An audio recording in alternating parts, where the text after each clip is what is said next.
Hello दोस्तों, मैं हूं ऋषिकेश मिश्रा और आप तमाम मित्रों को शिक्षक दिवस की ढेर सारी शुभकामनाएं। आज है 5 सितंबर। चलिए दोस्तों, हम लोग जानते हैं महान शिक्षाविद दार्शनिक डॉक्टर सर्वपल्ली राधाकृष्णन जी के बारे में। दोस्तों डॉक्टर सर्वपल्ली राधाकृष्णन जी का जन्म 5 सितंबर 1888 ईस्वी में चेन्नई के एक छोटे से गांव तिरुतानी में हुआ था। उनके पिताजी का नाम वी रामास्वामी और उनके माताजी का नाम श्रीमती सीता झा था। वी रामास्वामी के साथ सर्वपल्ली जुड़ने का भी एक कारण था। उनके पूर्वज पहले सर्वपल्ली नामक पुस्तैनी गांव में रहते थे, जो बाद में जाकर तिरुतानी गांव में जाकर बस गए। उन्होंने अपनी एक अलग पहचान बनाने के लिए सर्वपल्ली लगा लिया। वी रामास्वामी एक गरीब ब्राह्मण थे और गांव में ही अन्न पुरोहित की तरह पुरोहित का काम करते थे। डॉक्टर सर्वपल्ली राधाकृष्णन का पारिवारिक वातावरण धार्मिक प्रवृत्ति का था। माता पिता से उन्हें धर्मानुराग और धर्म प्रचार की भावना विरासत के रूप में मिली हुई थी। वे अपने पिता की दूसरी संतान थे।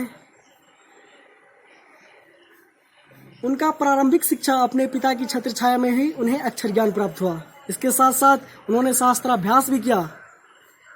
उनकी बुद्धि बहुत तीक्ष्ण थी। वे कठिन से कठिन शब्दों को आसानी से कंठस्थ कर लेते थे। इसके बाद 4 वर्ष तक उन्होंने हरमंसवर्ग लूथरन मिशन विद्यालय से शिक्षा प्राप्त की। उन्होंने बचपन में ही बाइबल के कई पाठ मौखिक रूप से कंठस्थ कर लिए थे। उनकी इसी प्रतिभा को देखकर मिशनरी विद्यालय के प्राचार्य ने उन्हें छात्रवृत्ति भी दी थी। फिर वे जब 12 वर्ष के हुए तो बेंगलोर चले गए एफए करने के लिए। उनके चाचा बेंगलोर में ही रहते थे, अतः वो वहीं रहकर अपनी पढ़ाई जारी रखे। वहां पे उनका घनिष्ठतम संबंध मिशनरियों के साथ हुआ। वहीं पे उन्होंने द न्यू टेस्टामनी, जो कि एक बाइबल का भाग है, उनका गहराई से अध्ययन किया। फिर मद्रास विश्वविद्यालय से उन्होंने 10वीं की परीक्षा प्रथम श्रेणी से उत्तीर्ण की और उन्हीं अंकों के आधार पर फिर से उन्हें छात्रवृत्ति मिलनी प्रारंभ हो गई। वे बाइबल का अध्ययन जरूर किए थे, परंतु जब कभी भी ईसाई पादरी के मुख से हिंदू धर्म की आलोचना की जाती, उनके हृदय में हिंदू धर्म के प्रति श्रद्धा और भक्ति की भावना प्रबल हो जाती थी। वे अपने जीवन में बहुत सारे आर्थिक संकटों का सामना किया, परंतु वे अपने पद से कभी विमुख नहीं हुए। वे कहते थे कि क्या फर्क पड़ता है कि कोई सोने की चम्मच मुख में लेकर जन्म लिया है या लकड़ी का चम्मच। मुख्य बात तो यह है कि वह क्या वस्तु ग्रहण करता है। फिर 1906 ईस्वी में उन्होंने बीए की डिग्री हासिल की और इसी वर्ष उनकी शादी भी हो गई। उनकी पत्नी का नाम शिवकामू था। वे दर्शन शास्त्र के बेहतरीन छात्र थे।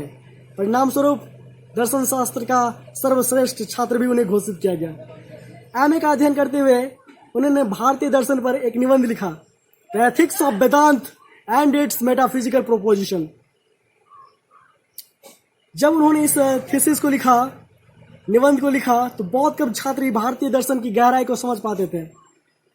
दर्शन शास्त्र के प्रोफेसर एवी हॉग और उनके सहपाठियों ने इस थीसिस के लिए उन्हें प्रमाण पत्र भी दिया और उनकी समीक्षा में लिखा कि एमए की परीक्षा के लिए इस विद्यार्थी ने जो थीसिस लिखा है वह इस बात का प्रमाण है कि वो मुख्य दार्शनिक समस्याओं को भलीभांति समझते हैं।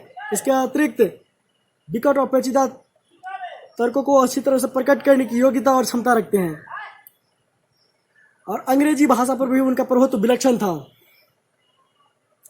1909 ईस्वी में उन्होंने एमए की डिग्री हासिल की। वे भारतीय संस्कृति को भीतर संजोए हुए थे। वे चेतना धर्म के पक्षपाती थे। उन्हें पूर्ण विश्वास था कि भारतीय संस्कृति का अनुसरण करने से संसार का कल्याण संभव है। उस समय विदेश जाकर पढ़ाई करना गौरव की बात मानी जाती थी, परंतु वे भारत में ही रहकर अपनी सारी पढ़ाई पूरी किए और दर्शन शास्त्र में निरंतर शोध करने के परिणाम स्वरूप उन्हें डॉक्टरेट की उपाधि से भी सम्मानित किया गया। और एक छात्र ने उनसे एक बार प्रश्न किया था कि क्या सर, आपने कोई विदेशी डिग्री हासिल की है या आप कभी विदेश पढ़ाई करने गए हैं? बहुत ही शानदार जवाब दिए थे कि मैं विदेश पढ़ने नहीं, मैं विदेश पढ़ाने जाऊंगा। और इस जवाब से बहुत सारे छात्रों के वे प्रिय शिक्षक बन गए थे। बहुत सारे छात्रों के वे प्रिय शिक्षक और चहेते शिक्षक बन गए थे। कलकत्ता विश्वविद्यालय में सर आशुतोष मुखर्जी एक महान शिक्षा शास्त्री थे। उन्होंने कलकत्ता विश्वविद्यालय को अध्ययन, अध्यापन एवं अनुसंधान का केंद्र बना दिया था। वे डॉक्टर सर्वपल्ली राधाकृष्णन की प्रतिभा को पहचाने और कलकत्ता विश्वविद्यालय में दर्शन शास्त्र के गौरवमय पद पर उन्हें नियुक्त करवाए। बहुत सारे दर्शन शास्त्र के विद्वान उनकी जम के तारीफ की और उनकी प्रशंसा की। फिर वे हैदराबाद में विश्वविद्यालय में उपकुलपति के रूप में नियुक्त किए गए। वहां पे उन्होंने चतुर्दिक विकास के लिए अनेक कार्य किए। राजनीति शास्त्र, अर्थशास्त्र, इतिहास, तेलुगु आदि जैसे विषयों की वहां पे दोबारा से पढ़ाई जारी करवाए। काशी विश्वविद्यालय के संस्थापक मदन मोहन मालवीय जी के कहने पर वे काशी विश्वविद्यालय में उपकुलपति के रूप में नियुक्त किए गए। वहां पे उनका कार्यभार और क्षेत्र और भी बढ़ा। उन्हें जब भी मौका मिलता वे गीता पर व्याख्यान जरूर देते। उन्हीं का प्रयास के बावजूद हिंदी और अंग्रेजी के वेतन में एक रूपता, एक समान लाई गया। एक समान दोनों में क्या गया। उन्हीं के प्रयासों के बावजूद हिंदी और अंग्रेजी के वेतन में एक रूपता लाई गई। डॉक्टर सर्वपल्ली राधाकृष्णन एक युवा दार्शनिक थे जिन्होंने न केवल भारत में अपितु विश्व के अन्य क्षेत्रों में भी भारतीय संस्कृति का प्रादुर्भाव किया। उन्होंने अपने प्रवचनों द्वारा जीवन के हिंदू दृष्टिकोण पर व्यापक रूप से चर्चा की। अंग्रेजों के लिए बहुत हैरानी की बात थी कि परतंत्र देश का एक युवा नागरिक इतना सुंदर व्याख्यान दे सकता है।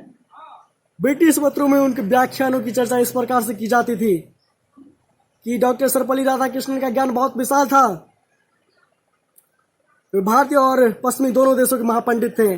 उनके विचार एकदम परिष्कृत और सुलझे हुए थे। शुद्ध हिंदू धर्म के सर्वाधिक विद्वान पंडित थे। वे यूरोप वाले कहते थे कि हम यूरोप वालों को हिंदू धर्म के विषय में उनसे अच्छे ढंग से और कोई नहीं बता सकता है। दर्शन शास्त्र जैसे कठिन विषयों में लगातार कई घंटों तक वो अंग्रेजी में बोलने की क्षमता रखते थे और इस बीच उन्हें एक बार भी लिखे हुए नोट की आवश्यकता नहीं पड़ती थी। इस प्रकार डॉक्टर सर्वपल्ली राधाकृष्णन ने यूरोप वासियों के हृदय में हिंदू धर्म के प्रति श्रद्धा उत्पन्न की और यह सिद्ध कर दिया कि चेतना धर्म इस सर्वोपरि है। इसलिए हम लोग को चैतन्य होकर जीवन यापन करना चाहिए। फिर वे देश के उपराष्ट्रपति भी बने। इस दौरान वे चीन, रूस, जापान आदि देशों का दौरा किया और जहां भी गए उन्हें बहुत सम्मान मिला।